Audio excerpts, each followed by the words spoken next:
Bonjour chers frères ivoiriens, chères sœurs ivoiriennes. Aujourd'hui nous allons parler d'un sujet qui nous tient particulièrement à cœur parce qu'on a l'impression que ce sujet est banalisé alors que c'est un véritable problème. On veut parler des victimes des années de crise. Et quand nous parlons de victimes, nous parlons de toutes les victimes. Pour nous, il n'y a pas de victimes étiquetées. Il n'y a pas de victimes pro-Gbagbo et de victimes pro-Ouattara. Chez nous, ça n'existe pas. Ce sont des Ivoiriens blessés dans leur chair, blessés dans leur amour propre, blessés dans leur dignité, blessés dans leur intimité. C'est d'eux qu'on va parler. C'est vrai, aujourd'hui, nous saluons tous le fait que les prisonniers de la crise post-électorale soient des héros. Nous saluons tous le fait que les uns et les autres tiennent des discours d'apaisement. Nous saluons aussi le fait que cette situation va donner un souffle nouveau au processus de réconciliation. Bravo! Mais à côté de ça, qu'est-ce qu'on fait des victimes? Voilà la question que nous nous posons. La question que Désir de Paix et d'Avenir se pose. La question que la LIPEC se pose. Nous nous posons cette question jour et nuit. Qu'est-ce qu'on fait d'eux? Est-ce qu'il y a un véritable plan pour dédommager ces victimes? Ces victimes n'attendent que réparation et pardon sincère. C'est pourquoi nous allons ici demander au pouvoir de publier le rapport de la CDVR pour que les Ivoiriens sachent qui sont les bourreaux et que ces bourreaux demandent pardon au peuple de Côte d'Ivoire. Parce qu'il faut faire attention. Les gens qui sont morts, ils sont morts parce qu'il y a eu des élections.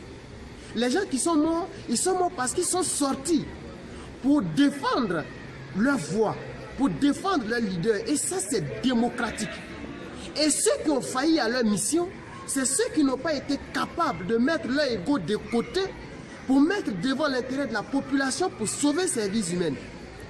Et ces personnes ne doivent pas se jouer les victimes, mais je parle de toute la classe politique. Pouvoir comme opposition, je parle de tout le monde.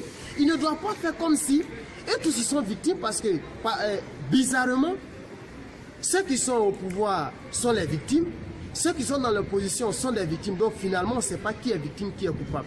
Or, le rapport de CDV doit nous situer qui est coupable, qui est victime. C'est pourquoi ça doit être publié. Pour que les gens demandent pardon. Et aussi, que le pouvoir, sinon que les hommes politiques s'asseyent et réfléchissent pleinement sur la question des victimes. Qu'est-ce qu'on fait d'eux? Comment on s'y prend? Parce que demain, si on ne fait pas ça aujourd'hui, je vous assure que demain, les Ivoiriens seront découragés de participer à la vie politique parce qu'ils vont dire, nous on a fait ça, on a défendu nos voix. Et après, qu'est-ce qu'on a eu? Nos parents sont morts. Et c'est la démocratie ivoirienne qui va en souffrir. Parce que s'il y a démocratie, c'est qu'il y a un peuple. Et si ce peuple est là et que le peuple ne participe pas aux élections, on ne sait pas à quoi va ressembler notre démocratie. Donc, nous interpellons les uns et les autres, le pouvoir surtout, de mettre en œuvre une politique claire, une politique objective, des politiques qui vont permettre de prendre véritablement en compte les victimes des crises. Depuis les années 1999 jusqu'en 2010. Mieux, si on peut aller derrière, c'est aussi appréciable. Mais il faut le faire. Il faut le faire pour ne pas que des Ivoiriens se sentent abandonnés. Il faut le faire pour ne pas que des gens qui ont perdu des mains, qui ont perdu des pieds, qui ont perdu des proches, se sentent abandonnés. C'est notre cri de cœur et nous pensons qu'il est légitime. Parce que des Ivoiriens ne doivent pas se sentir abandonnés, délaissés, trahis. C'est pourquoi Désir de Paix et d'Avenir, la Ligue panafricaine pour l'éveil des consciences, invite les autorités à prendre ce problème à bras le corps pour que les Ivoiriens soient soulagés. D'ici là, portez-vous bien, partagez la vidéo pour que la Côte d'Ivoire se réconcilie avec elle-même. À mardi prochain.